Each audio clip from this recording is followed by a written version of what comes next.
And we're here. Hello, everybody. This is Joe the Lawyer here with Tim Shorts and Paul, Flint Fireforge. You didn't think that Flint from the Dragonlance books was a white man. But hey, here, he's not a dwarf. He's a white man. Who knew? Who the hell knew? Oh, man. So we got a good show tonight. Right. We got an interesting show. It's something we don't do, but Flint's an expert. Paul? It's Flint in my head. Now I can't get away from it. Or I'll call you Paul Anka. One or the other, So welcome, man. Welcome.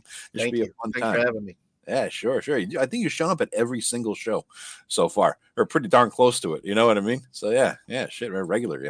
And the good thing is that Paul's YouTube channel is 990 subs. So whoever's listening, please subscribe to his channel. If we could pop your ass over there. I think Tim had a rumor. Tim, did you have a rumor of a giveaway tonight? Was there some seen out there? There is a yeah. We'll do that later on. All right. I think that it should only be done if they get 1,000 subs. What do you think? Oh, reward, little carrot in the stick thing. You can always unsubscribe later. Just go ahead and subscribe. It's true. That's true. That's true. It's not like herpes. Right. You're not stuck with it forever. Right. Exactly. So right. You don't have to worry about any, outbreaks and open sores. You're good. It's not that. I mean, he's infectious, but in a good way. Yes, absolutely. Tim's giving away cream, right? Isn't it a cream you're giving away? Vagisil, I think it was. Right? It was we're gonna throw it out there. Gamer Vagisil. There it is. Oh God. O'Neill Flynn, what's up? We got Flynn. I think it did, Tim, your thing was in like Flynn, wasn't it? Not Flint. Wasn't that the thing? So O'Neill Flynn might be able to educate. I think I saw both ways, so I wasn't sure. Okay. Maybe I've seen it in like Flynn, Flynn, and then in like Flint. And as far as I know, it came from a movie. Really? Back in the 60s or something like that. Yeah. And don't forget Our Man Flint. Flint. With James Coburn. Okay. All right. I had it in the back of my head, but damned if I could. I don't know why I don't Google that stuff. It would be so easy, but instead I sit there and just let it bother me. Because you got to exercise the brain cells, or else we end up, like this myopic brain with doesn't know anything except eat, sleep, work. Exercise my brain cells. Yeah. Speaking of exercise, I exercised tonight at the gym. I had multiple waters. I will be peeing a lot. So yes, he will, without a doubt. He'll just disappear. He'll be saying, "Oh, Tim, talk amongst yourselves." At least a few times. And guys, I put a link to Flint. I pinned it. I pinned the link to Flint's basically a place where you could go to play D&D. Pay him to play D&D as him as a DM. So it's up there. That's tagged and everything. So why don't we start the way we always do? What's cool this week? Tim, what do you got? What was cool this week for you? All right. Well, this is what I got last week that I didn't show. I had enough stuff and everything, but I cannot remember the guy's name. It's Runehammer. That guy, his name is Runehammer. Mm-hmm. Yep. I think his real name's Brandon. Okay. He put out Crown and Skull. Oh, I've been hearing yakking about that. You and Eric? I think was Eric talking about it too? I have no idea. I'm not sure either. Yeah. But I didn't realize it was volume 1. I didn't know how many volumes are supposed to come out with, like if more is supposed to come out. And I haven't had a good chance to read through it as much as I would have liked to, because the tough thing about this one is it breaks my RPG brain a little bit. Mm-hmm. It breaks a lot of like expectations. So sometimes when he talks about things, I immediately want to resist it. Okay. Like this isn't D&D to me, that kind of thing. well, yeah, it's like because they don't have, because in this one it's almost like what is that? Is it Into the Odd where the players roll everything, the DMs don't really roll too much? So it's like a story game, isn't it? It's not though. It's not a story game. No. It's a. Like I said, I haven't had a thorough read of it yet. I before I bought it, I watched a couple of videos to see before I indulged into my addiction of collecting RPG books and everything. But I thought I'd give it a chance just to kind of see if I could wrap my head around it. And and I want to be open to the idea, but I just find myself as I'm reading it that I'm like resisting, and I have to not do that and just read it for what it is, because I'm sure because he's the one who wrote the Index RPG Index also. Card RPG, yeah. Oh, Yeah. okay. Yeah. And he's got some really good ideas in there, and he's got a Mhm. really good section in there about how to GM advice, and that. So he's got really good ideas. He's really good at. Yeah, he's a good designer. I like what he does because he just knows how to design things, and they're and I like him because he's so off the beaten trail. A lot of times he's not following really anybody. Right. He's sort of he's coming through with his own stuff, and I can appreciate that. Do you have the book, Flint? Have you checked it out? I don't. I have the Index Card RPG. Okay. And so I'm going to be running that hopefully sometime soon. Matt Jackson loves that thing. He was all kinds of bonericious about that thing for a while. Remember? This is yeah. I find them for me, it's a challenge for me. I want to run new systems as much as I love running all forms of D&D. To me, it's all D&D anyway. Yeah. But I like to challenge myself to see if I can run this game. Can I understand it? Can I run it? Can I make it enjoyable? Can I enjoy it? So to me, it's just a challenge just to play new systems. Okay. Yeah. I mean, I do. I like to read the different systems and see what I can bring from them. And who knows? Sometimes I'm like, hey, I want to run the system. So, but yeah, I'm still working on this one. It might take me a while to get through it because, like I said, I don't know why the way it's set up. I've been resisting it, and I don't know why. It's like I'm not even going to play it or anything, but I'm just like, I don't know if I like it. It's just beating you up. It's giving you body blow. It's like, what the heck? I'm on a visceral reaction to this book. So it must be something to it. So I just have to, keep giving it a chance until I can get past my own bullshit in my head. What is it, Tim, that's giving you the bullshit? Just expectations, habits, what you're used to? Yeah, it breaks a lot of the expectations you have with a typical kind of D20 game. There's definitely some familiarity in there, but there's enough, like I said, that he kind of the one thing he says, I twitched. I think I actually twitched when I read it. Let me see if I can. I love it. Let me see if I can find it real quick. I might not be able to. Yeah, I don't know if I'll be able to find it, but it's right in the beginning, and he was talking about some philosophy, and then when I read it, I was just like, oh no. No, I don't know if I can get through this. Yeah, I don't know what it is. Flint, you got 4 subs in fucking 11 minutes, dude. Look at that. Boom. There we go. Not shabby. Not bad at all, man. Not bad at all. Appreciate all the new subscribers. Definitely worthwhile. We came kind of. I don't know how the hell did you find us, Flint? Yeah, really. I think I saw you guys one time on Tenkar's Tavern. I want to say you guys were in that Friday night show. Yeah, we do it every other every other Friday. So we're coming up on this Friday, actually, aren't we? Yeah, probably. Yeah. I'm kind of hit and miss I'm part of definitely one of the random parts of the random party generator. So, But hey, here's my cool thing of the week. Let me show you. All right, let's see it. Do a Rob style presentation here. Turn the power off. Only show the screen I want to show. There we go. All right. Yeah.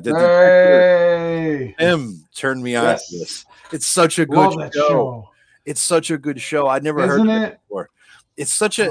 Like good people. It's like it makes you feel good about life, about people. It does, and it's just a nice story they have going through it, and it's funny, and it's this British kind of little bit of funny, it's not British dry humor.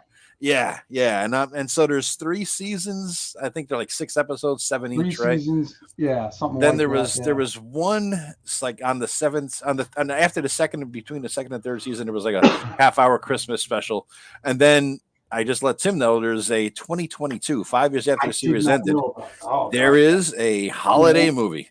So our 75-minute episode. So yeah, so I'm going to be hitting that tonight after the show. I mean, how bad can it be? The arch enemies of the Detectorists are a pair called Simon and Garfunkel. Yeah, yeah, they call them Simon and Garfunkel. That's the and they're great because their actors are going to all be kind of familiar with, but maybe not know a lot. Toby, you might know because he's probably the most famous out of all the actors. Yeah, it's just such a and did I not tell you that theme song was the best? It was, and then there was an episode where the I think in the first season the guy who wrote the theme song came and played it at the bar, and I'm like, wait, why is that familiar? That's the theme. It didn't even hit me, yeah, it's so good. Yeah, it just makes me want to be in that little world in their little Simon community. And Garfunkel. There, yep. There they are. They start calling him Paul and this and that. They make all kinds of Simon and Garfunkel jokes about them all throughout the whole thing, Yeah. No, it's a good fun show. Yeah. At one point, when the Simon or Garfunkel, one of them congratulated our two stars, they said, "So here's to you," and the other one goes, "Mr. Robinson." They both did the knuckles to each other. It's like that little inside humor. And Simon and Garfunkel don't know what the hell they're talking about because they don't know who Simon and Garfunkel are. There's a lot of familiar faces in there. Yeah, it's a great show. Yeah, none of them are big stars. Like the main guy, who's the guy with the long hair and a mustache, he's done a lot of acting in different places, but he's a good actor, so he kind of disappears into his character. He also directs a lot. That Mackenzie Crook, he's got a lot of like directing credits and whatnot. So, but yeah, it's just a cool, fun show. Yeah, and Toby Jones was in the Marvel movies. He was he was the Red Skull's evil scientist. Really? Yeah. Oh yeah, you're right. Yeah. And of course he was Capote. He was in a Capote movie. Okay. He played Capote, and then he's just been in a lot of different small parts and stuff. Yeah. It makes me want to live there. You know what I mean? It makes me want to like go to the town. There's a little village or this little shire. It reminds me of hobbits. Honestly, these people, they all remind me of hobbits. Yeah, I get that. So what do you got? All right, Paul. Yeah, what do you got? In the Shire? I want to live in the Shire. You want to live in the Shire? Yeah. My thing of the week is I don't watch a lot of TV. I mean, I'm super too busy DMing for money. That too. Yeah, but also the fact that I don't like. I mean, I really love Japanese and Asian films because I think they're so. I don't know. I just think they're much. They're far better, well made. I think. And for me, I watched a show, and I'll drop that in the chat there. But that's a show called Badland. It's not hentai, right? It's what? Japanese hentai? We're not going there, right? Because I don't want to lose my monetization. No. Oh yeah. That 9 cents I'll make tonight. Yeah. Badland Hunters is, if you can, it's post-apocalyptic, so there's probably, like it always is, you have problems with water, you got problems with all stuff, right? And it's almost like Dark Sun in a way, and they're trying to figure out, of course you have a mad scientist, and I'm not going to give anything away in case people want to watch it, but it has excellent martial arts in it. It has a lot of good funny lines. It has just a lot of cool things in it. So when I'm looking around for movies, I tend to gravitate that way. Just I think they're so well made and they're short, right? They're like 90 minutes. They're like an hour and 45, like the way movies used to be. Yeah. I didn't have to commit 4 hours of my life to understanding a movie and take an intermission, or skip all the beverages for 3 hours before the damn movie, so you don't miss anything. You spend $40 for, Yeah, so it's on Netflix. So if anybody wants to watch, Badlands Hunters. Badland Hunters. All right, that's cool. It's pretty cool. Good deal. So on to the main topic of the evening. Paul's going to tell us how to make money as a DM professionally, and he has millions and millions of dollars. I'll teach you how to make gas money. How about gas money? Well, as long as you could pay your trip. You kind of need $1 million for that too. So yeah, we'll take it either way. Thank you, Subotai. Another +1. Yeah, thank you. Racking a rocket. Subs up.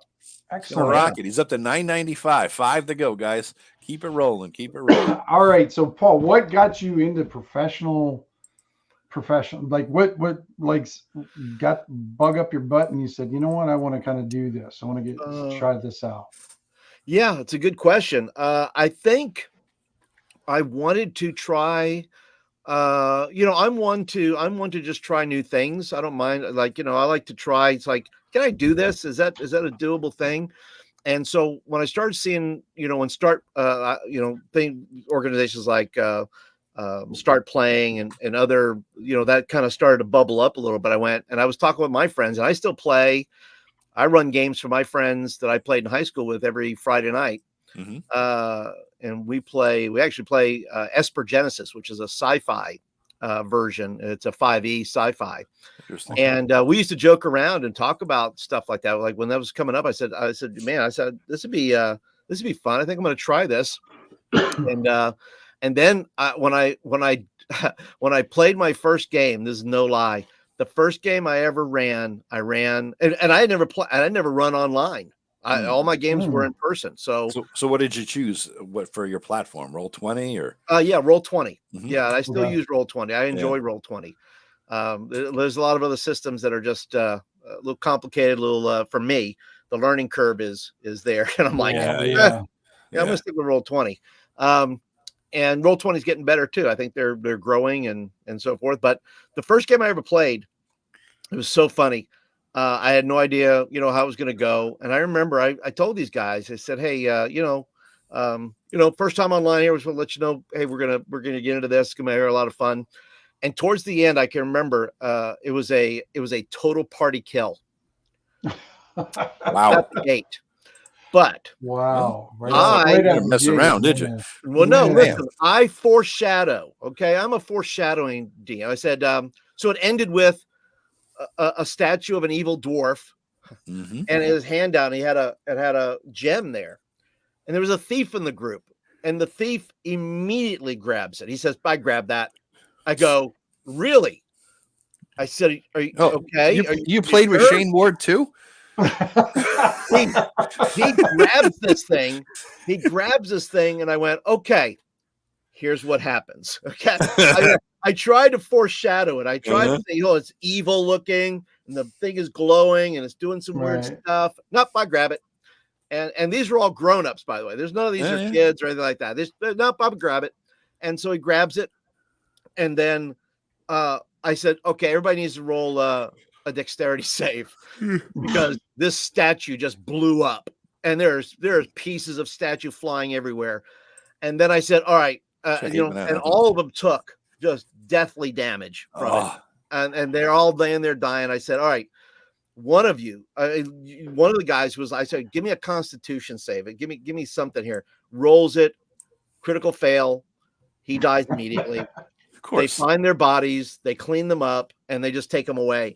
But the cool thing about what I learned from that was this. I said, these guys wanted to play. These guys didn't even care that it was a TPK. Mm-hmm. If the adventure, I'm talking about, this was the last 5 minutes of the game. This is like, this is it. They're wrapping it up.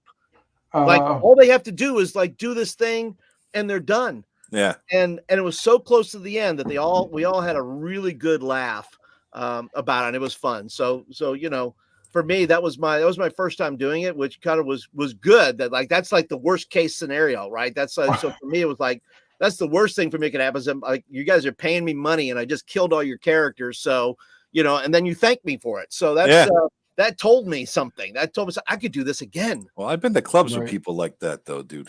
I mean, there's just saying, if you're playing in that kind of a club instead of a game store, I get it. Yeah. So you're just like you're saying. So how does that change your expectations now that you, like you said, they are paying your money. Yeah. And now, like, how does your expectations of jamming compared to, because it's got to feel different than what you're playing.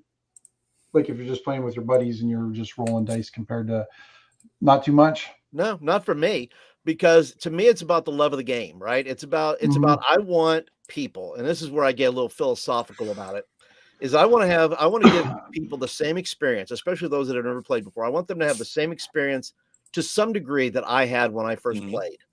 because it was just like magic. It was like we just did this thing. It's like, oh my gosh, what just happened here? And so for me, the money is I'm not like playing. I'm not saying, oh, how do because there's no upselling. I'm not like I'm not like World of Warcraft where you're buying extra. Hey, for an extra buck, you can have a healing potion. So to me, the game is the game, and so if I can run a good game and let it sit, let it kind of speak for itself, then that's the kind of experience I want people to have. I want people to have that experience, that because I've also and I think we've all had the experience where you had a bad GM or bad DM, and they just were not the sharpest knife in the drawer. And it was just a terrible experience, because it's about ego for some people, it's about some other things. And for me, listen, if you had a great time, then hey, then that's what it is for me. If you can walk away from the table and say, hey, man, we had a really good time, then that's to me is the greatest the greatest thing that could happen out of it. What about age thing? The difference there, because you say it's no different than in person and your buddies and this and that. Now, I know all of us, Tim and my group and my brother and that group I play with and DM with, we're all around the same age and we have the same cultural references and inside jokes. We say "Con," and everybody knows what the hell I'm talking about, right? Things like that. I'm your Huckleberry. And so, if you play with kids, I noticed because when I ran the game at the game store for a bit, I would say shit and make jokes, and they're looking at me like, "What, boomer?" Right? So just a lot of the inside jokes and the bullshit and the busting balls that comes down to like cultural references. Plus, you can't really bust balls if you're getting paid to get your balls busted. Although that a club, you could. But so how do you handle that sort of thing? And how is it the same with your normal group if you do have a huge difference in age like that? Yeah, I lower my expectations, right? So, so listen, I don't expect these kids that I play with, that I run games for, to know anything, right? So when I'm playing with young people, I let them just kind of be them, and I'm trying to make sure that they're, like I said, having a good time. I also tap into what's happening. Like I'll ask about, like, if it's a kid who doesn't know how to play, I go, "What do you like to play on video games? Do you like, what do you like to play, or what's your favorite anime character, or what's your?" And so I do a lot of like Q&A. So I try to tap into versus me trying to explain what I know to them. I would rather just do some Q&A and tap into their brain, because when I ask them, it's an education for me, and I take that to my next table, right? So I'm watching what they're doing, so that I can take that and export that to another table of young people that I'm learning something in the process that helps me at the next table of young people that I'm at. That's interesting. I took a different approach. I tried to get them into my world because I am going to run a game a certain way, and this is how you will grow to appreciate my style. Rather than me learning their shit, I bribed them, and I went. I bet it is back in, I think, post blog days or something. But I remember reaching out to people for give me movie recommendations that speak to the old school OSR style of D&D play. No, I remember that when you were doing that. And so I got a lot of good recommendations, and I knew some I definitely wanted. They ended up, and I gave them 500 XP for their character for each movie they watched. So so that was it. Now, on your honor, you know what I mean? So I had to lend them DVDs in some cases because they didn't know what the hell I was talking about and they couldn't find it.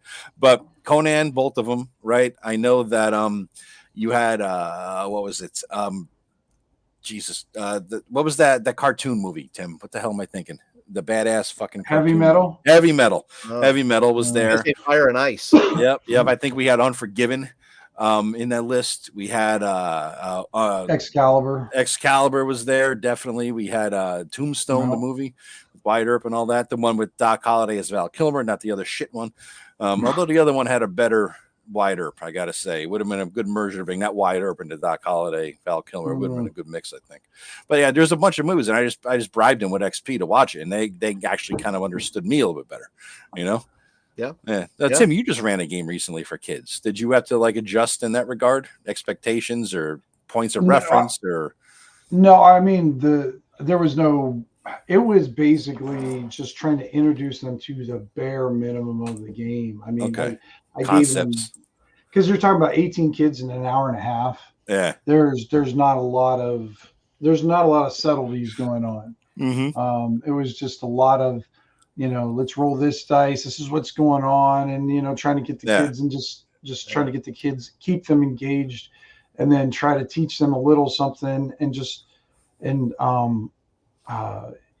little kabuki theater, a little exaggeration to kind of keep their interest. And by that time it was done with, and that's pretty much all they had.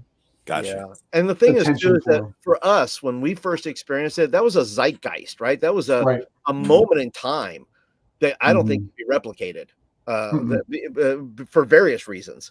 And so for these kids that are growing up, I mean, the closest thing I might get to like explain is like, hey, do you ever watch Castlevania, or something like that, Dogma, or some of these anime type shows on Netflix, that they may or may not be for them, for that, and that may even be passe at this point. But I think for them it's such a unique and individual experience. I don't think they're ever gonna figure out how we did it, because we were like, do it DIY. Had no clue what was going on. I mean, look, we didn't have anything. You never had any frame of reference. No, and we didn't have a phone we could look it up on. We couldn't Google anything. We just called a rule and say that was that. Right. Or you'd intersect with another group and you'd see how they would run it, and you're like, oh, that's how that works. Or that's not how that works. Depending on the group. But yeah, I mean, it was basically, and then we were like our own little cell groups back in the day. Yeah, that's what it was. You had your group and they had a group, and there would be some intersection, and you used the same characters for the same games, and it didn't matter. You just brought your character. Because I remember carrying a folder of PCs along with me. Yeah. So if somebody ran a game, I was ready to go. You're ready to go. Yeah. Have dice will travel. I was ready. Yeah. Got to have a dice and a character sheet, and you're all set, man. That's all you need. That's pretty much what we did. I bought a big haul back in the Craigslist days before it got popular to look for D&D shit on there. And some guy posted some stuff, and I drove to Massachusetts to pick it up. And for $100, I got probably $1,500 worth of shit then. I don't know what the hell it's worth now. I know. And he gave me so much stuff, and I ended up at the end. He says, "Oh, and these too," and give me a big fucking gallon-sized Ziploc of dice. I'm like, whoa. I said, dude, and I mean, I'll buy your books. And I remember saying, I said, I'll buy the books and all that, but you sure you don't want these in case you ever play again? I felt like I was taking a 6-shooter from Wyatt Earp and Doc Holliday, his only gun. Hey, how can you know what I mean? You don't want to give up your dice ever. Yeah, these are sacred. Yeah, you don't fuck with that, man. He had his OG dice in there too from the box sets with the crayon coloring in on them, I'm like, oh, yep, killing me. Yeah, shit, man. So, dude, are you like, without getting too personal, how do you got the time? Because if you're running multiple games for all these people, are you like retired, semi-retired, self-employed, no kids? I mean, what are your job requirements in terms of prep? I am part-time in my job. And so I just figure my wife, thankfully, she has a great job. So she does a little bit of the extra there. I contribute, I do what I can, and so so for me, it's I have time to do it. Nice. For that reason, so that she allows me, and I'm great, and we talk, and nobody's mad at each other. So she's like, you gotta find peace with that. You gotta find peace with that. That's right. And so I so I try to do everything, that I can do to make sure that I'm helpful, around the house. When I'm here, I'm working, I'm doing other things. Don't want to incur the wrath of the wife on that one. So about finding the time, it's just being organized and making sure I follow a calendar and make sure I follow, the things that I'm supposed to be doing between everything else. And Sabatoy has asked his question there. It says, see that you had some one-shots on Start Playing. Are there any longer length campaigns coming up? There isn't at the moment, and I thank him for bringing that up, because what I've done is I'm trying. I like to experiment with things, right? So for all that Start Playing it is still a crapshoot. It's the algorithm it's worse than YouTube, in my opinion, because like I said, I do a lot of my stuff in person because I can book that. Right? I can say, look, but man, when you're up there, like I'm probably one of maybe 3-4 guys probably in the area that are professional DMs, right? So when I say I'm running a game and I run consistently and all these people get to know me, well, then they re-up and they buy into another game or whatever. But on Start Playing, if you look at that, I mean, it's everywhere, man. I mean, you got all kinds of stuff going on. So I'm competing just like on YouTube. I'm competing for clicks because I have to have the picture, right? I have to have the photo, what the game's about. So to answer his question, his or her question, that is that I'm experimenting with Thursday night as an option because I know that people would like to get their gaming on early. Like they want a game as before the weekend. And so I'm thinking 2 hours. And I'm saying, look, let's make Thursdays Lairs Day, where it's a lair. You're in. We're going to go in there. You're part of a team. I think of it like either like episodic TV, where every week it's a different lair. It's the A team, or it's the monster of the week kind of thing. Monster of the week, right? That kind of thing, where you're part of a faction or you're part of a group that goes in and does that. And I keep it open, open to that anybody can jump in. I try to keep it to, between 3 and 5, minimum of 3, max of 5, because I find that people, it's most enjoyable when you have 5. Any more than that, and people are, you're fighting for sunshine and for air and for attention. I agree. 4 to 5 is a sweet spot. Yeah, so I'm just experimenting with Thursday nights, but that doesn't mean, like, what I'd like to do through this is do these Thursdays to eventually I build up enough people that say, hey, do you want to do something longer? Do you want to do a campaign? So do 6, 7, 8 one-shots, and then out of that pool of people, if they say, hey, I would love to, do a longer campaign, go a little bit deeper, and do a 3-hour game, 3.5-hour game on a weekend or whenever, then hey, then I'm down for it. But right now, I'm just always experimenting, man, because it changes and everything. Something's hot at the moment or whatever. So, and if this doesn't work, I'll try something else. So, looks like you got some games coming up here. I do. April is got some open bookings too. Yeah, three of the I think 3 or 4 Thursdays I think I have, and I have different levels, which I don't care if it's not in order. So like you don't have to play first level. You can come in with a 4th level character and just play that layer. It doesn't matter. It's not sequential. Maybe that's what I want to say. It's not so that guys, what I'm looking at here, I'm sharing the screen. That is the link that's pinned at the top of the live chat here. And we'll put that also in the and for people who are watching it not live, after the fact, we'll put the link in there for this as well. Flint's channel link is already in the description for the video. So and 2-hour games, by the way, I just put that there because everybody's got to get up, go to work. But listen, you want to like roll some dice for 2 hours and fart around before you go to bed. Let's do it. Let's do that. And I want to say this too, that there's a lot of games on there that you can find on Start Playing. They're free. Like Joe the lawyer here, that term pro bono, right? Yeah. I do pro bono games all the time. I say, look, because you don't know me, right? You're like showing up and like, you don't know me. It's like, so, okay, well, hey, let's do a game. Let's do a 2.5-hour game. We'll do an encounter. We'll do something. You guys get to know me. I'll get to know you. We'll see if we're a good match before you ever get into a campaign. We'll just play a thing and just do it. I also play, I did games when I was at the library. The library has a great town has a very good Sunday afternoon. I couldn't make those anymore, but I was running games there. So, and I'm running a game at, I guess I couldn't just show up and be, but I'm at North Texas. I'm going to be running. You're going. Nice, dude. Yeah, I'm going there and I'm going to run. Actually, I didn't want to just be there. I said, well, I want to run something. I'll run Castles and Crusades, which is on my list of things to run. I had never run it before. So, and I've never played it. So I was like, well, I'll do that. So, I enjoy, I'm not just a greedy monster. Like, I only run for money. Like, I'm just like, of course. Yeah. I'm just like, hey, if we can game, let's game. And it looks like Subutai is just signing up, him and his 3 friends. So you just made some money tonight, dude. Now, as your pimp, we get 10%. Oh my god! Slapped around by Joe the lawyer. Yeah, there you go. You didn't read the small print there, did you?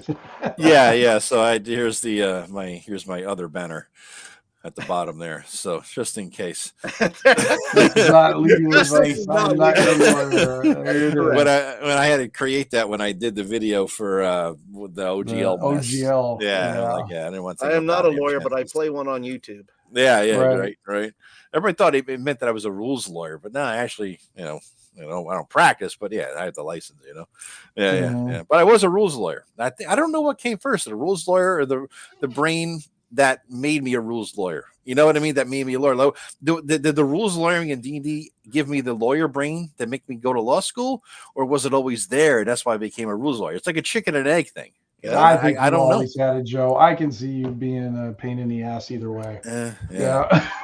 You should see my wish spells, dude.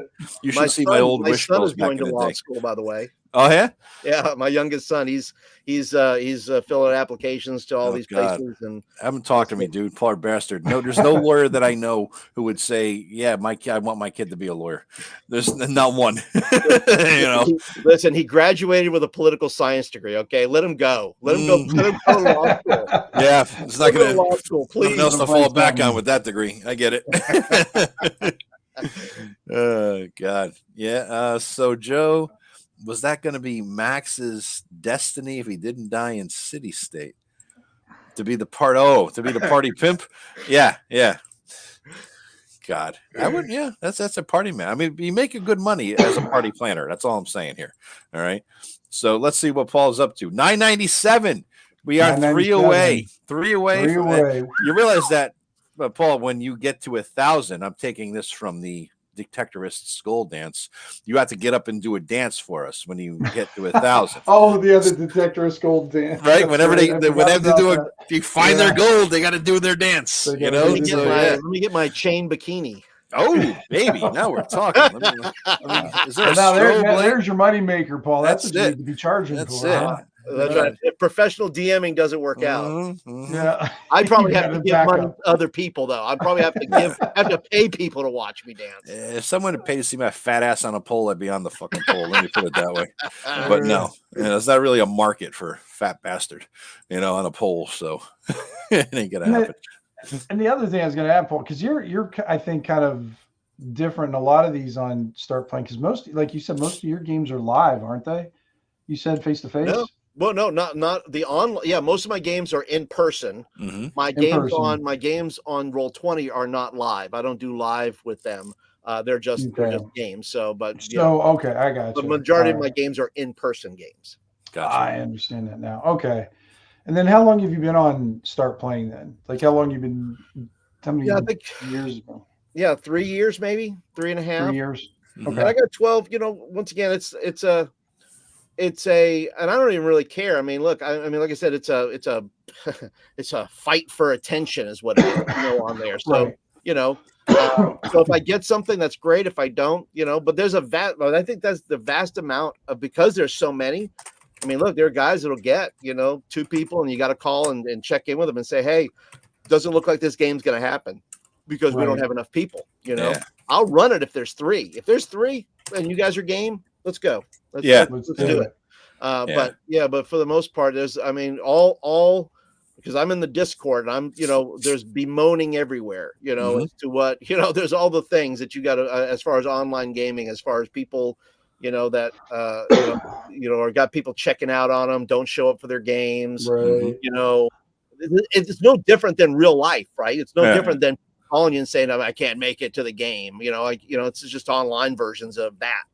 Do you see a difference though in terms of the I mean, I would imagine it's sort of like how it is where people can talk shit online and they can because they don't get punched in the face. I think on the flip side, it's like it's harder to cancel if you're going to meet them, do it in person because a lot of people are driving down to the place and blah blah blah versus online. Do you see it like people canceling more often online or not giving as much of a shit about the group cohesiveness and all that? Or 100%, yeah. Because it's not.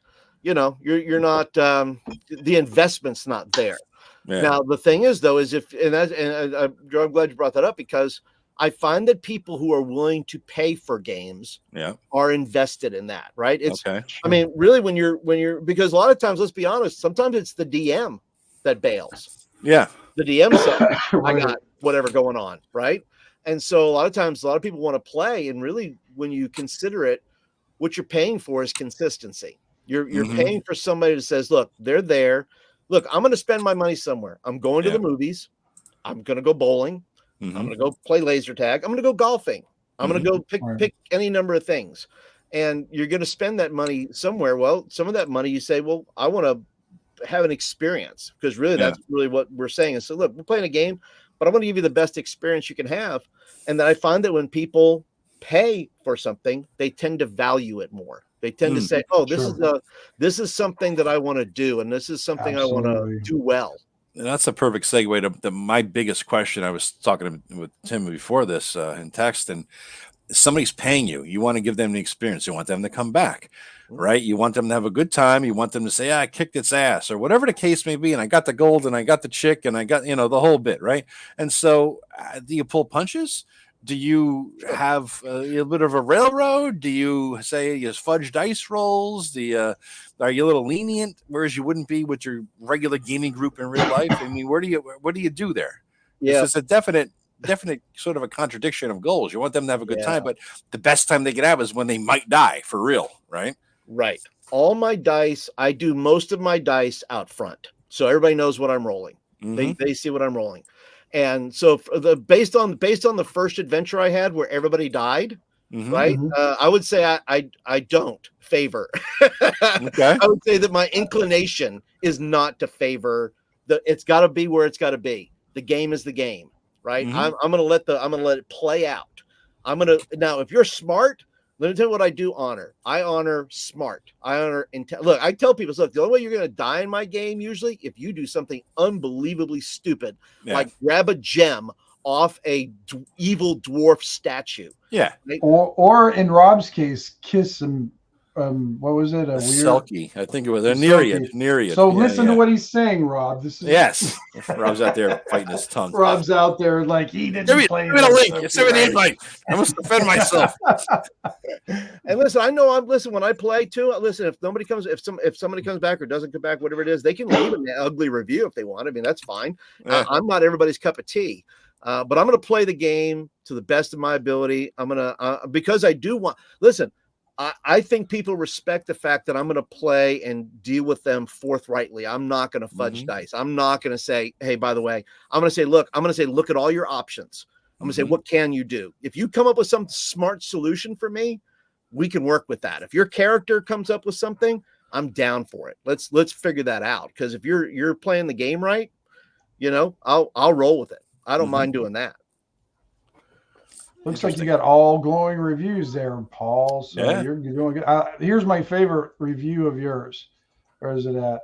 I didn't die or kill my own party this time. Yeah. I did whoop a troll's butt. And do you know who that was? That's Shane. That's one of my 40-year-old friends that I play with on Friday nights. I said, thanks for the glowing review. That's my favorite one. Yeah, I didn't die or kill my own party this time. He's the guy that shows up and says, what are we playing tonight? Right. Where's my character? Yeah. Did we level up? We make fun of that every week. So funny. He's that guy. Every group has that guy. You do. That's right. Yeah, absolutely. So, I mean, has there been any times, Paul, when you've had a game where it just went to shit and it just didn't work out, or like you did have a bad experience doing it? I tried to, I'm not a big home brewer. I dabble, like I'm dabbling now, like I'm experimenting. Right. So I run games. So I think the only time that I went south is when I played with two people, and it wasn't a paid game or anything like that. It was just like, hey, a couple of guys, group of friends, and we played. And I tried to do it homebrew style, and I was like, oh wow, that didn't work out. That didn't work out very well. Interesting. So do the players expect? Because it's not even an experience with it, I guess. I ran games, like I said, at a game store, and the only thing I got was you get a free soda and a candy bar as a DM. And you didn't have to pay the $5 for admission fee or something like that, right? It was, I'll take it. And, I'm a fat guy. I'll take the soda and for candy bar. But it was like I didn't get any perks or anything else like that from them. Do the players... How do you set your price point so that the players don't feel insulted, or that, hey, this is a fucking deal, right? Do they buy you things? Do they give you gifts? Do they bring chips and share it with you? I mean, what are the perks here that you're getting out of this, man? Yeah. Joe's channeling his stripper trips, I think. There's got to be something here for you. No, not from me, really. Not from. Look, if they leave a good review, that's what I want. That's what that's the thing. for them, on the other hand, see, I believe in over-promising and over-delivering. That's my motto. Because if you're going to show up, if you're willing to put your hard coin down and you want to play a game with me, then I'm coming in. I'm coming in prepared. And with new players, like I'll take it out of my budget, but I'll say, look, everybody gets I'll order off Amazon and buy me a whole bunch of dice. And say everybody gets a free set of dice.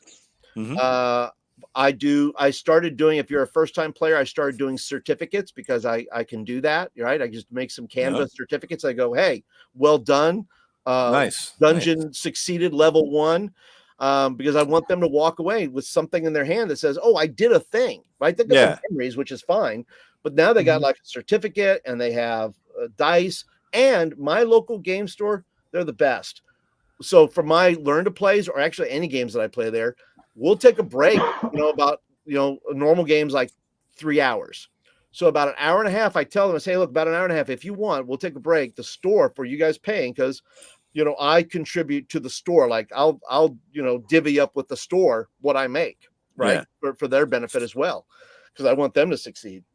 And so they'll say, well, hey, why don't we just say, look, if everybody wants a drink and a snack, let them get a drink and a snack. So, okay. So everybody that's playing, when you pay, not only do you get the dice, you get the free thing, you get this, but then you go, we'll take a break. If you want to take a break now, and then we'll say, all right, we'll come back and play the rest, go get a drink, shop around the store, look for some things, chit chat, and we'll come back in about 10 minutes and we'll finish the adventure. So let's put it. So then I guess, to get into the numbers a little bit, you have to, feel free to say, shut the fuck up, it's my money. I'm just curious. Like, so you got 5 guys coming in. Yeah. They each pay you $20. Yeah. Right. Out of that $20, you just bought dice for everybody. So a couple bucks there. So that's, I don't know, 18, whatever you want to call it. Depending on the quality of dice, right? Yeah. And bulk on Amazon. Then some goes back to the store as a kickback, mafia style. That's right. So you're giving them a taste, right? As they call it, right?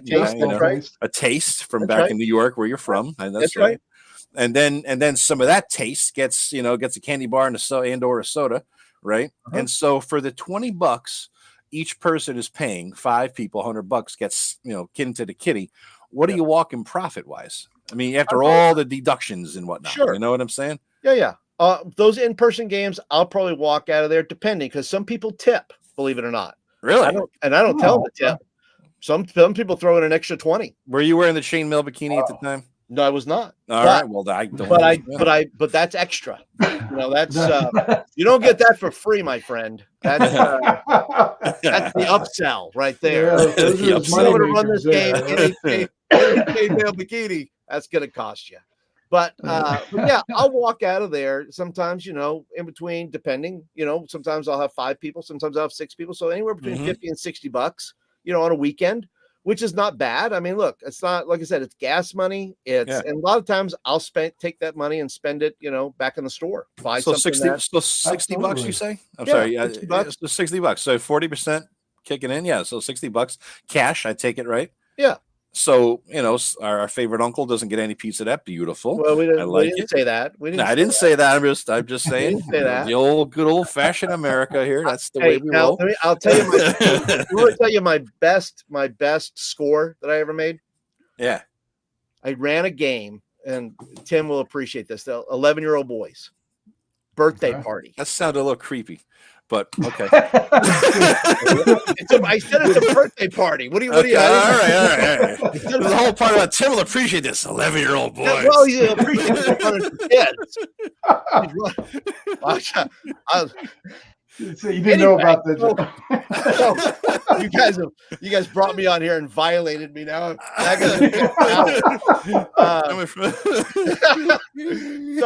so anyway, these 11-year-old boys, and I'm convinced they're 11, they're turning 12, and I'm convinced that 11-year-old boys turning 12, they are neutral evil. They are just geared that way.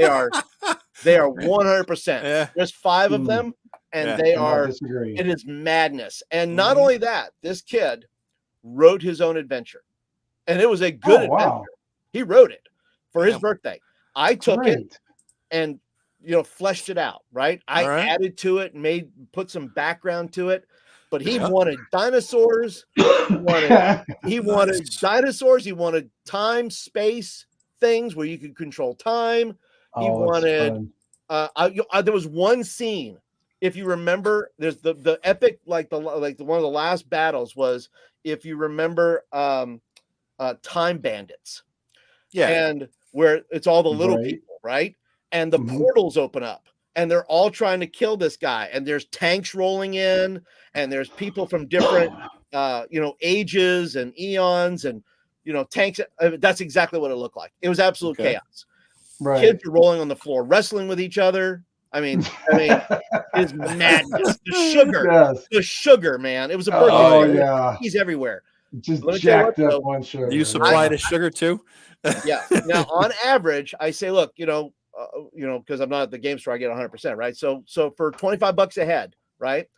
And at the end of the night, the dad comes to me, and good dude, good kids, by the way. These are good kids. These are excellent. Yeah. I mean, they're crazy, but they're 11, they're 12, they're supposed to be. Right. But I walked out of there, with $200 Wow. for 3 hours work. So, bad, dude. That's to me was the pinnacle game, because it's a kid who wrote his own game. We filled it in. It was a great experience. And the money was just a great little thank you for doing that. But it's that from I remember forever. Your review from Jordan, because I see something about an 11-year-old birthday party. Is that? That's it. That's it. There. That's it. Yeah. Somehow Paul harnessed the chaos and kept them engaged and on track. The boys were allowed to be creative, had a great time. They're still talking about it 2 weeks later and looking forward to the next quest. I would highly recommend Paul as a game master. So, nice. Hey, you can't get more praise than that when you can get 5 jacked up 11-year-olds just singing on some meth sugar and just meth sugar. Yeah, I mean, come on, to 11-year-olds. It is. And yeah, that's. Do you know how that game ended? By the way, let me tell you just quick how it ended. So it came down to it where the time guy, the guy who's in control of time, the reason he was destroying everything and why he was destroying time, it came down to the fact that that a woman had left him and broke up with him. Basically, it was his girlfriend, broke up with him and didn't want to see him anymore. So he said, "I'm going to destroy all of time," which I think young men can understand that. Destroy the universe. My girlfriend left me, and so he's destroying the world. And I said, and the kid said, "I want to." They were out of options. The world's going to end. I mean, it was one of those world-ending deals. And he says, and there was a clock there. It was a crystal clock. He says, "Can I break the clock?" I went, "Why, yes, you can break the clock. Would you like to throw?" And on a last ditch, and I did the countdown and everything. The clock was moving. I said, space is moving. It's now sucking in. You're like, you feel your particles leaving your body. And if I'm lying, I'm dying. He rolled a 20. Nice. The clock at 2 seconds and saved everything. Nice. That's fantastic. Nice. It's nice because I would have rolled a 1 and broke my own head. That would have been me. Yeah. So my stories end a lot less heroic than that one. That's great though. That's fun. That is fun. Yeah, I wonder. So go ahead, Tim. No, I was going to say, because I mean, I like that they can add reviews on here. I'm just kind of going through your page there, Paul, a little bit and seeing, you got an about me, the different, things that you do, and then the player reviews, which is that seems like to be the big algorithm hunt, is getting those reviews on there.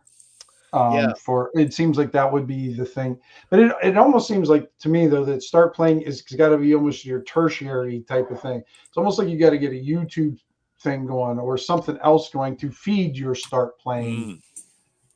Because I don't know how many people would just go to Start Playing off the bat, unless you were kind of somewhere else. It seemed like you'd need that other feed. Yeah, well, I'm sure Start Playing, if you type in where to play D&D, I'm sure they have paid for ads for that to show up on Google. And they're gonna find that. But you're right, Tim, about I think the more reviews you have, and of course, if you have more reviews, then Start Playing is going to push, I think, those guys forward, and they should, because if they're getting the reviews, right, and they're the best guys, and they're spending all this time on Start Playing, then hey, listen, God bless them. That's that's just the economy. That's a meritocracy. So go for it. I'll do mine word of mouth, either through YouTube. I'll do it in the store.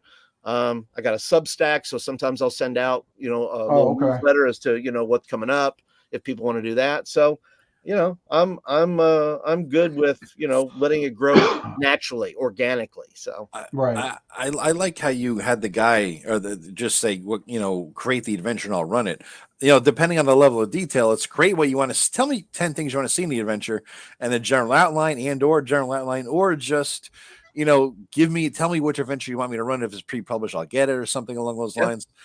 But how much you said you don't use your own material, so you're always running the pre-made generally, right? For the most part, or the ones they want you to have.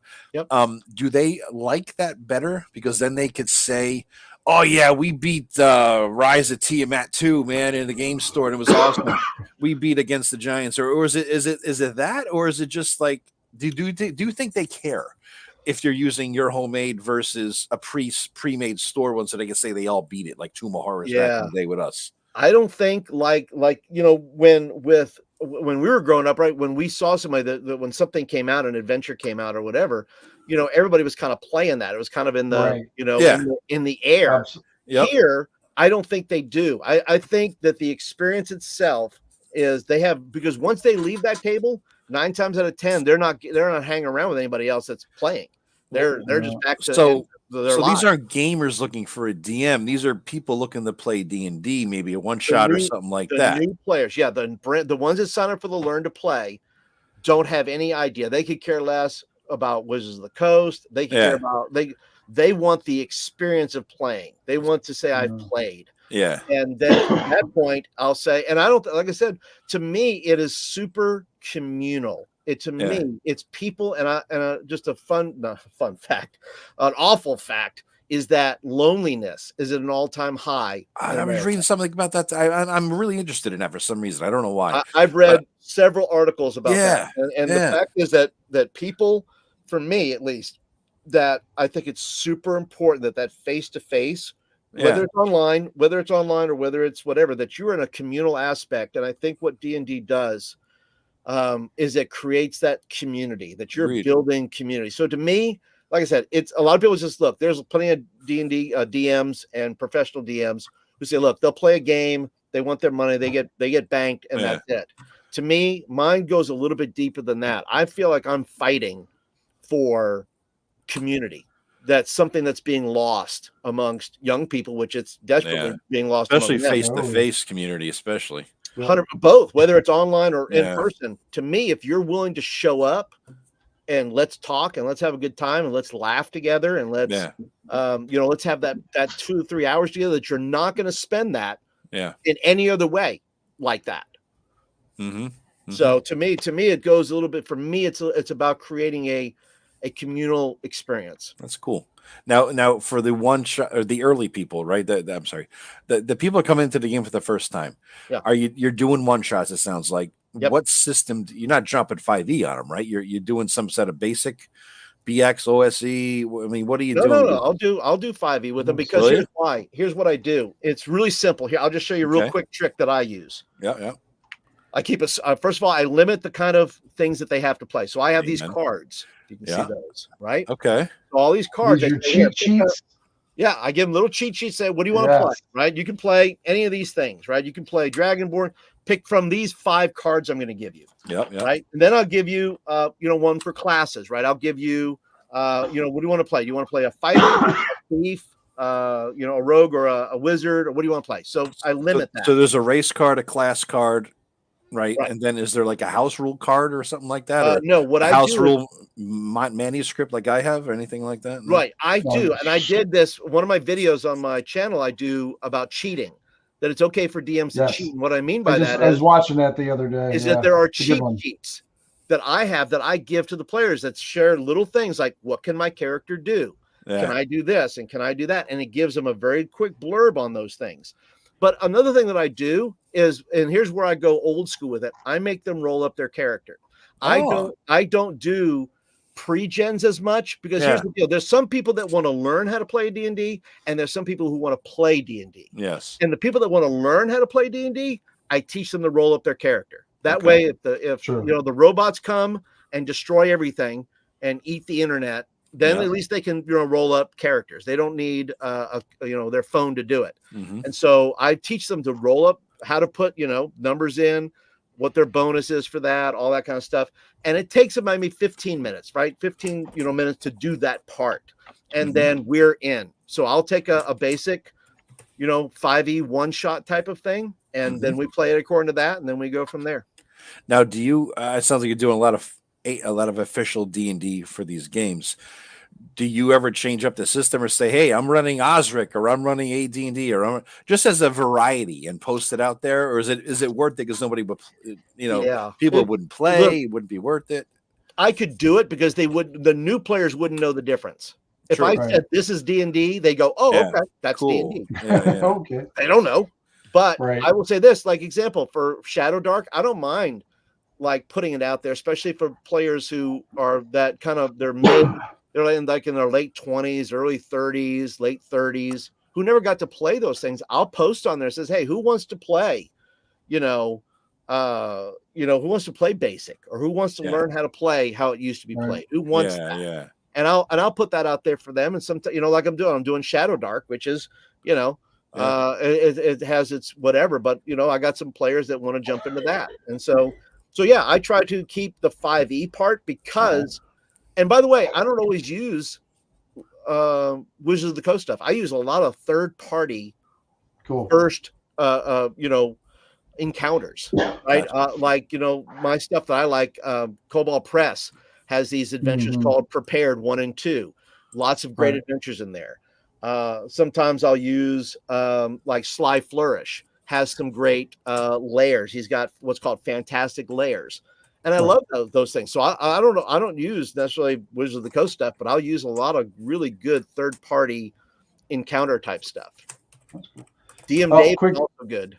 Quick update though. So guys, we're 3 away from getting Flint his 1,000 subscribers. So go over to his channel and subscribe. Don't leave the show, but go to his channel. Yes, don't leave the show. Right. Open another tab. And by the way, thank you to everybody that subscribed. Once again, you guys can, we don't do any strong arm tactics here. So you feel free. Now, Flint, how do you deal with we're getting into the age and sensibilities thing without at all getting into any political arguments or anything like that? And I have no idea what political persuasion even are. But what do you deal? How do you deal with sensibilities of the Gen Zers versus some of our sensibilities? Do you have an X card? Do you have a pre-talk you give people to say, hey, yeah, there it is. Tim got the X card. And do you have like a pre-talk? Do you set expectations? What what I'm saying? What do you do for that kind of shit? And here's why, right? Normally, listen, if we're playing, it's the difference. Like if I'm playing with students, the only reason I play with students and and if it's a mixed crowd, right? If I have young people and adults, which I can't tell, if you show up for a learn to play and you're 13 and you're playing with a 40-year-old guy, right? I don't know these people, right? So I make sure that at least students know, and it becomes a joke, quite frankly. I say, look, guys, this is called an X card, and all this does is if somebody gets too graphic, you can say, hey, let's calm down. Hey. Okay, we're not pulling the guts out of the orc. Okay, we're not sitting there pulling out all the entrails and playing, the harp with it. Okay, we're not, So I give them a tool. And because I want those adults to know. And can I tell you something? You know what the greatest safety tool in D&D is? What? The DM. Yep. You are the safety tool. You're paying attention to what's happening. You're saying, okay, that guy's a little weird. I'm going to keep my eye on him because I don't like the way the character's acting. So the DM is the best safety tool at the table, because if he keeps the game moving, if he keeps people engaged, and once again, I keep my talk. If I give a talk, it's super small. I say, listen, guys, we don't attack each other. We don't beat each other up. I said, that's somebody else's game. I said, I'm here to teach you guys how to play. You can't play if you're all dead. Okay. It's really simple. So for me, that kind of stuff, it doesn't come up in my games because I lay a pretty strong foundation at the beginning of what we're going to do and how we're going to do it. And then everything else is optional. But if I'm dealing with, especially like at a con or something like that, if I have a mixed crowd, I got my eyes making sure that those kids are good, right? I don't want some creepy people doing dumb things. Absolutely. Because if a kid walks away from that table, let me tell you what, if a kid walks away from that table and they tell their mom and dad that some, nefarious bonehead did something stupid in that game, well, that just ruins the game. That kid's not going to come back to the table. Exactly. Or ever play D&D. Or ever play D&D again. So I'm protecting, to me, I am the protector of the table. I am the one that protects the integrity of the game. And if you want to play that game, I'll gather all you knuckleheads together. You can eat each other for all I care. You can cannibalize them. Go crazy. But if I'm in a mixed crowd or something like that, then I am super aware of what's happening at the table. Yeah. Have you ever had to ask somebody to go? I have not. Okay. Speaking of going, I gotta go take a leak. I'll be right back. Yeah, of course. Right, good timing. Yeah. I lay it on. I just lay it on thick at the beginning, and I say that I think somewhere, I used to put on my start playing and say, look, I put on say, hey, we're here to do this. We're not here to do that. So and by the way, I think paying people don't want to get in trouble and get out of the game. I'll tell you who causes that trouble. People who show up that don't pay, and they feel like, well, I can treat this any old way. I can treat this however I want to treat it, and they'll treat it with disrespect. And I'm like, well, not at my table. We're not doing that. So people that are paying do not want to have to reach that level of, and they can tell me and they say, yeah, but I paid. No. You paid to play in my game. Right. There's a difference. That doesn't give you license to act a fool. There's still rules here, Yeah, that's I think always the, especially when you're dealing with people that you've never gamed before. It's always that factor because before, when we were younger, you had a homogenous group for the most. There wasn't too many variables. There was just guys in basements playing games, and and they had similar experiences, and they with various degrees of body odor. But that was about the biggest thing that separated us.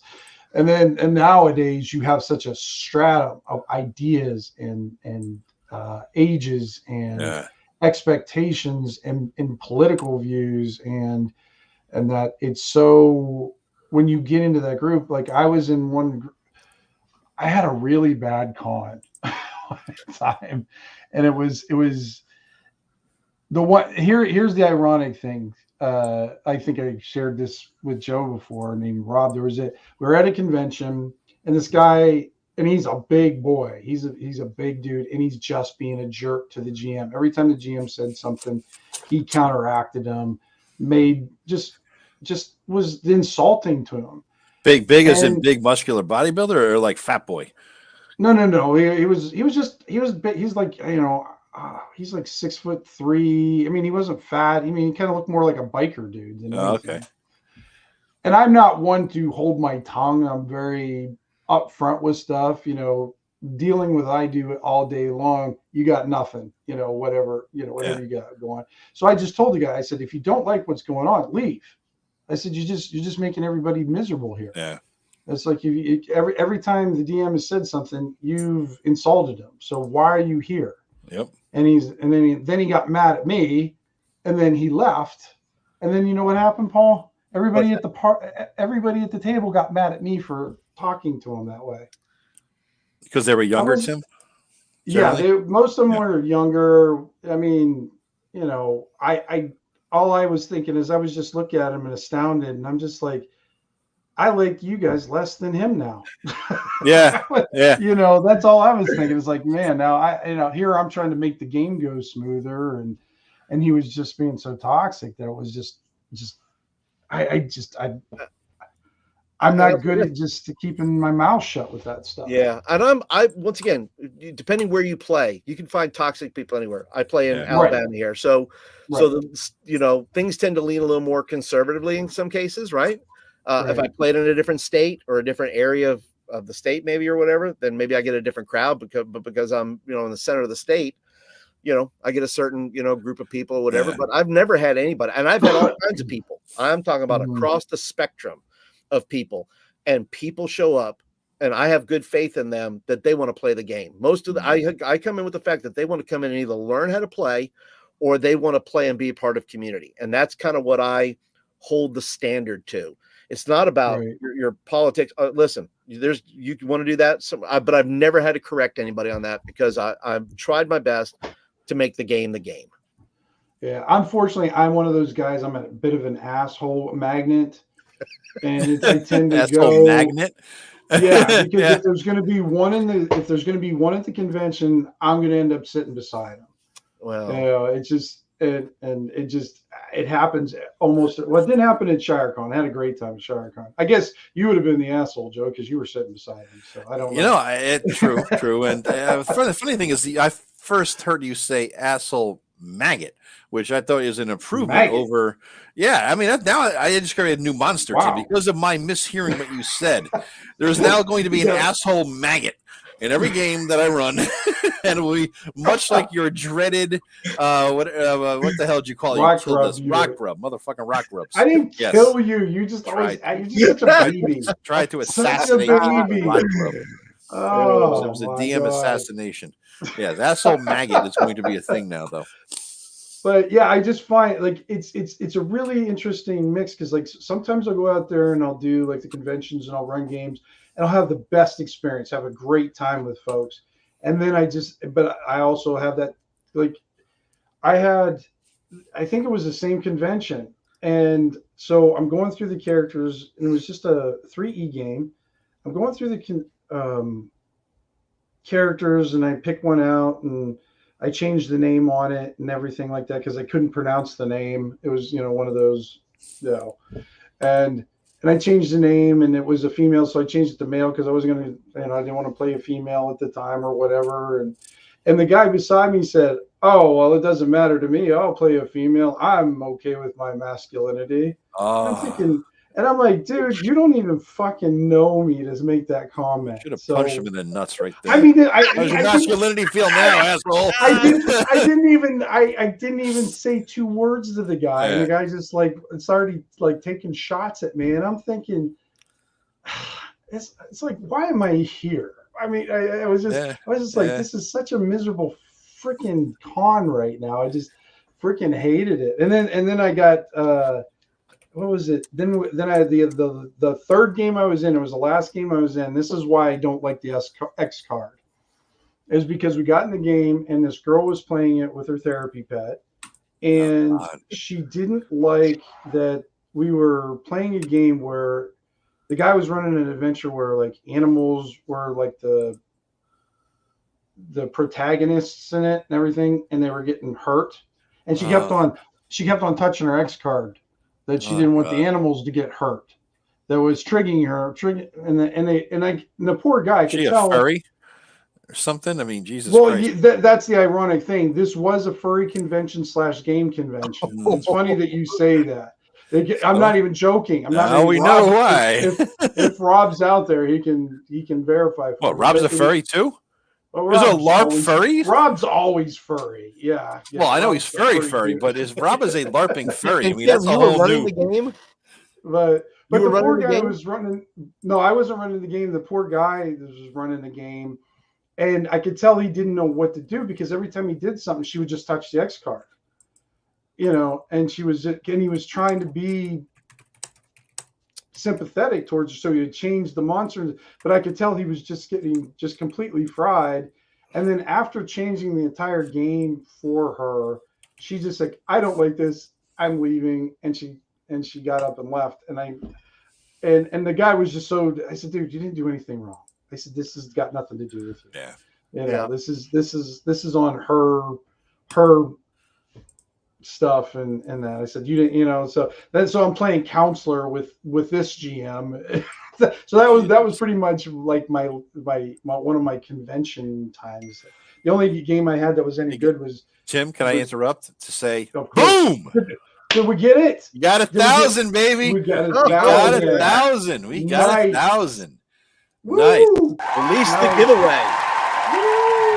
Release the giveaway. All right, guys.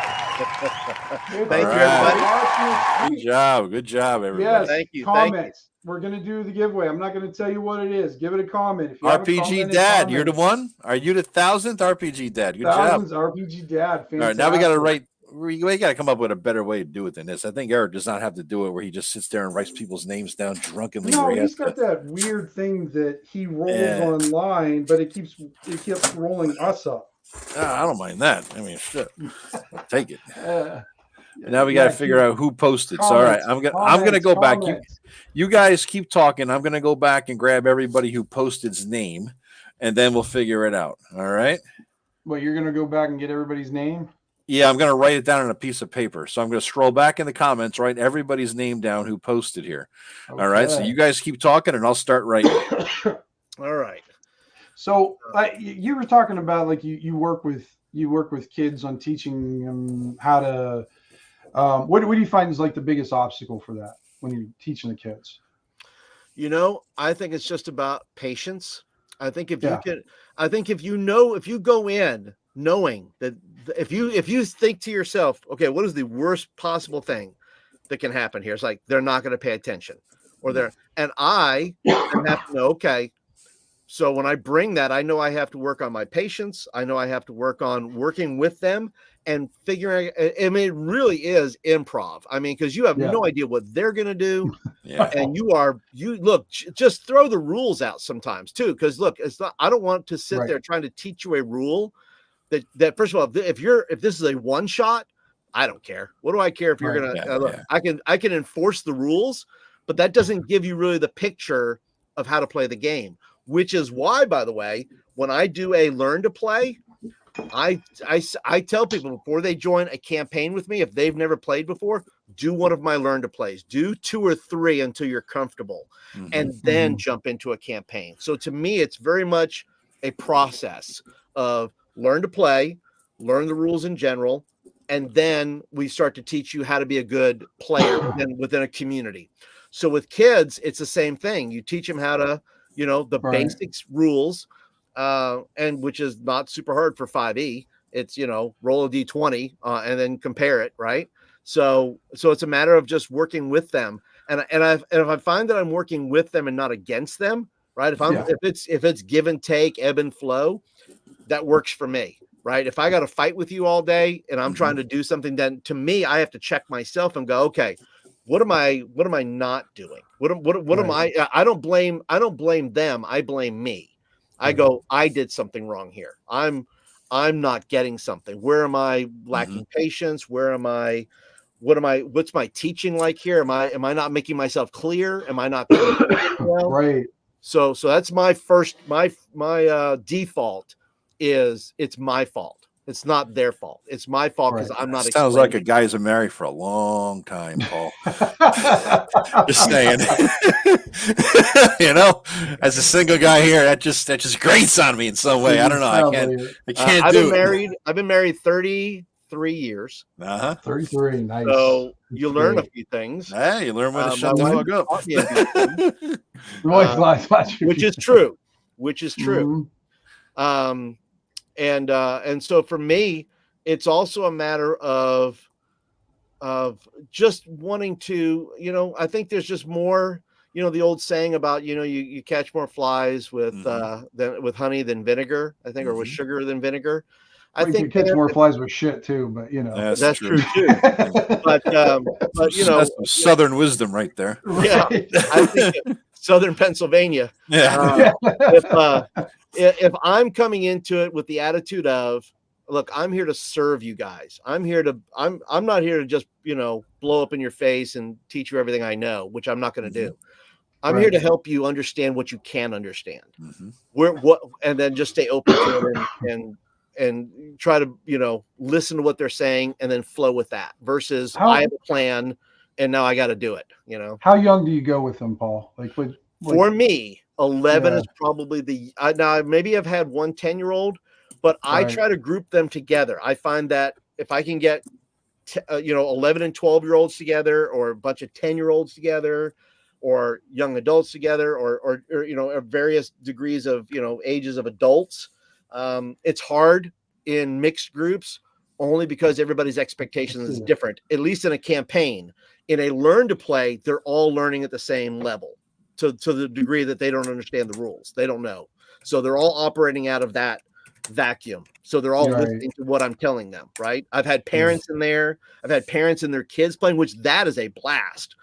Because I tell the parents, I say, look, you're not that kid's parent in this game. I said, you're just a character. You're like, he's going to do what he wants to do. My nephew pissed off. We had that game thing going with my brother, his wife, my nephew, the girls, and we all sat down and played. And my nephew pissed his mother off so much she killed him. She hunted him down and killed his character, and that was it. So that was it. So yeah. It happens, you know. Sometimes you got to do what you got to do. Tim, can I answer just a couple of questions that I saw? Oh yeah, please do. I was going to say I see a few questions. Go ahead, please. Yeah, one is it says, "Hey Flint, what are your thoughts on the new Dragonlance campaign?" It needs a little work. It needs a lot of work. I don't like the separate combat system. The large. I'll do that separate. I'll figure that out. I'll do that part on my own. But as far as the Dragonlance campaign, anything is workable if you're willing to work with it, right? I mean, if you're willing to put a little effort into it, you can make it happen. But it's hard for me to separate it because I am a huge Dragonlance fan, as you can see right here. I have Dragon Vault of Twilight signed by the man himself. Really? Very cool, dude. I got 4 more just like that I got to get up on the wall. Nice. But so for me, I'm going to be, sympathetic towards it. I'm like, I'll make it work. Don't worry. I'll be right back, guys. Give me 1 second. Do you ever run Dragonlance for your players, or would you ever throw out a long-term Dragonlance campaign per the modules, or would you change it up and modify and all that?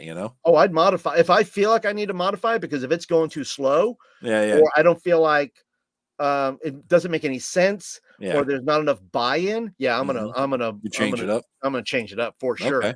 Okay. For sure I will. I rarely do anything by the book. I rarely do anything. I'm like, I don't like that. Let's change that and make it better, or at least for my table. Some people can play it for their table and it'd be fine. For my table, I'm going, oh, I like this better. Do you have any experience with that organized play thing Wizards was running for a while? Do you ever done that? You talking about Adventurers League? Yeah. I have played it. I have never run it, and I played in it. But look, to me, I've done both Pathfinder Society and Adventurers League, and I didn't like either one of them. Okay. I saw it played once, and I was like, "What in the hell is this? What is this monstrosity that you're calling D&D?" It didn't make sense to me. It wasn't. It's not a great. I don't think it's a great tool the way it's run. I think it's great that they get together. I think it's great that somebody runs it and people can come in, whatever.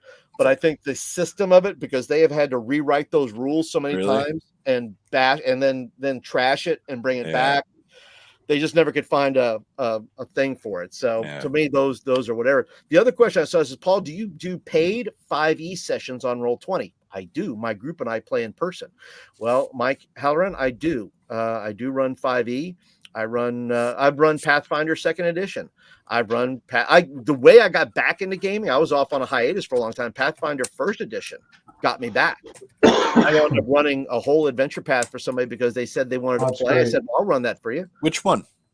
I did Legacy of Fire. Okay. Legacy of Fire. Okay. That was the genies and all that. Yeah, I actually played a little bit of that one. Yeah, really, really good. I enjoyed doing that. And like I said, I've done Pathfinder 2nd edition. Which is fine. I don't have it. I think it's a good game. I've not played it to upper level, so I can't judge it on that. But the first 2, 3, 4, 5, 6 levels, it's good. And so yeah.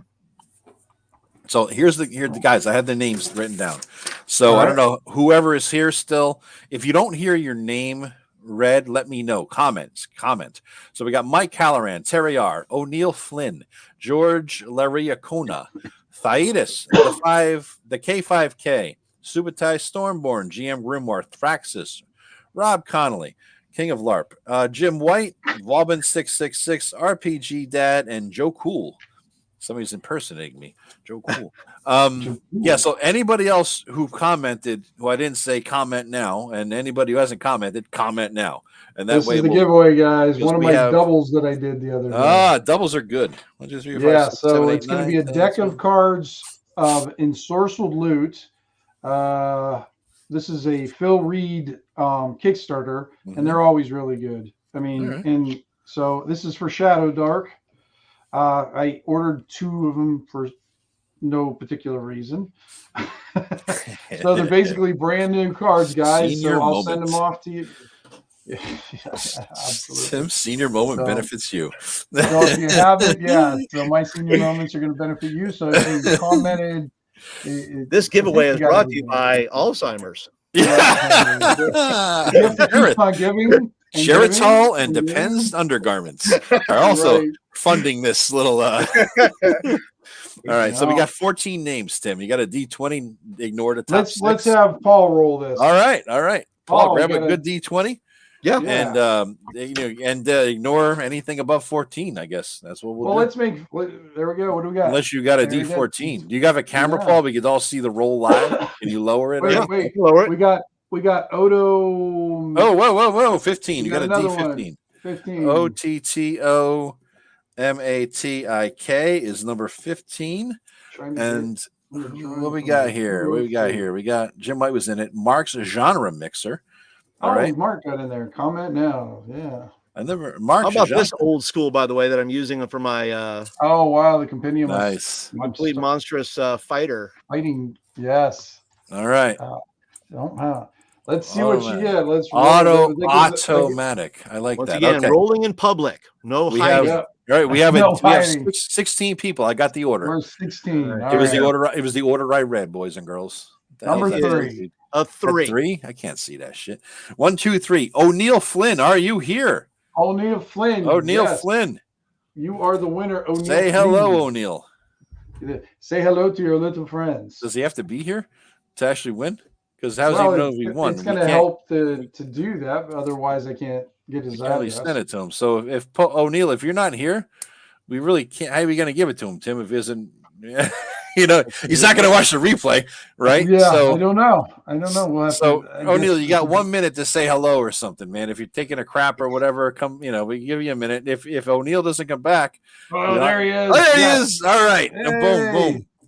O'Neill, I'll have to. I'll put. Remember what? How did I do this last time? It kind of got jerky last time. I think did you have to put an email address in or something, Tim? Is that what you did? Yeah, I'll put it in there. O'Neill, I'm going to put my email address in here, and you just send me your address, and I will send it in the mail here within probably tomorrow or the next day. Yeah. Mike Halloran asked me what my proficiency is. +2 at best, really. I'm only level 2, probably level 2 guest is what I am. I'm a level 2 guest.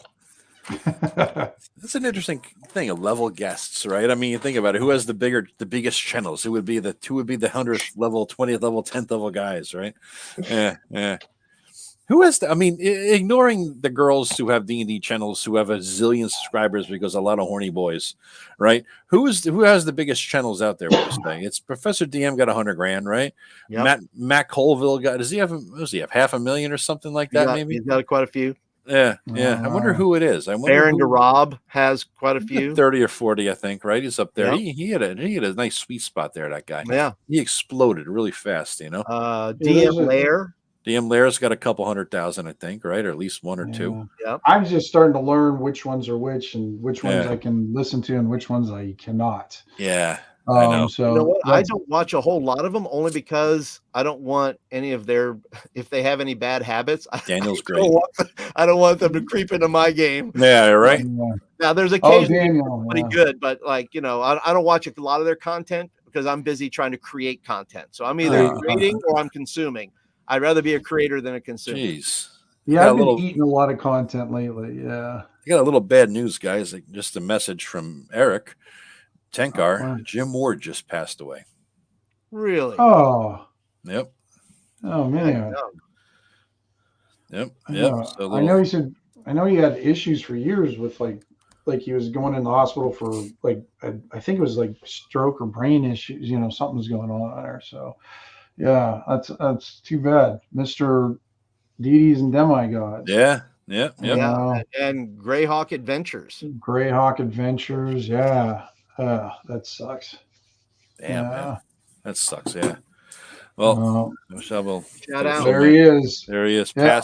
Here, You want to? I'll show you my little relic from Jim Ward. I have it's this got, little man? tiny box set, and it's Castles and Crusades, and it's called Towers of Adventure. Huh.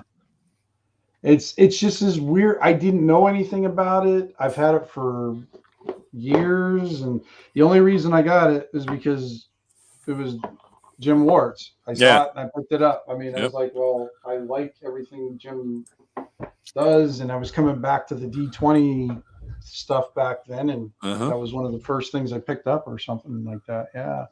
Oh gosh, that sucks. Yeah.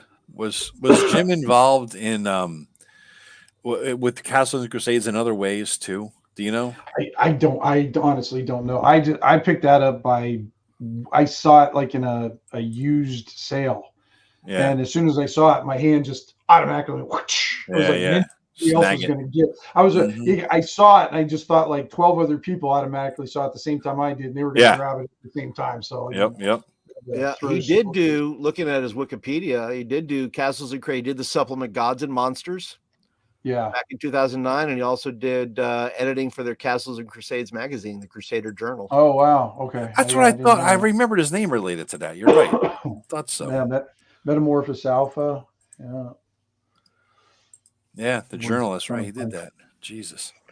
Well, way to bring the stream down, Joe. Yeah, I know. Joe. Sorry, guys. There you go. Sorry about that, guys. That does suck. Pour one out for Jim, everybody. Yeah. Absolutely. Yeah. Amen. Best way you can honor him is keep playing and playing his games. Yeah. You know, and then use some of his monsters and use some of his ideas and that's right. Keep him going. Yeah. And Flynn, just send me your address and an email, and that way I can get that out for you, bud. So thanks. We got a good turnout. I want to thank Paul for being our very first official guest, man. Yeah, it's true. Really? Yeah. That'll be a trivia question someday. Yeah, we were originally going to have Daniel on last week, but he had some pretty bad weather. Yeah. Or he just finally watched the show and said, "Oh shit, no way." Not with them. Not those knucklehead assholes. Yeah, they're like, "Oh, I forgot that." No, those guys. Those other guys. Yeah, those guys. Shit. Tim is all right, but that Joe dude, no. No. Give me canceled in a second. But no, we're our first official guest on here, so we appreciate you hanging out with us. No, we're glad to have you. It was good. It was a real great topic. I think you did a really good job with. Well, I hope I served your channel well. I hope I. I appreciate it. Entertaining point of view, if nothing else. Oh, absolutely. No, I was real interested because as soon as Joe said that, I was like, I want to get Flint on here talking about being a pro DM. And he's like, yeah, that's a good idea.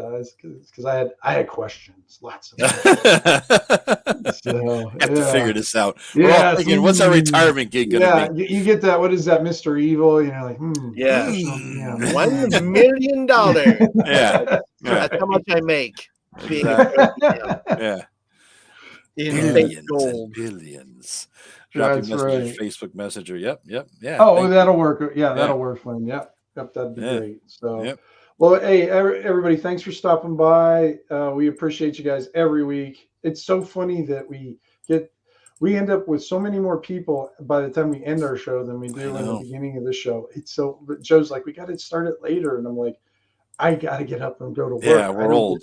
I'm old, and even though ironically, every time we end the show at 9:30 and we go, me and Tim talk another fucking hour, and so we could have just stayed on, every time. If we didn't talk last time, I wouldn't have heard about this show, So it's a whole thing, That's true. Yeah. I would have had a good week watching it. That's why I should have been working.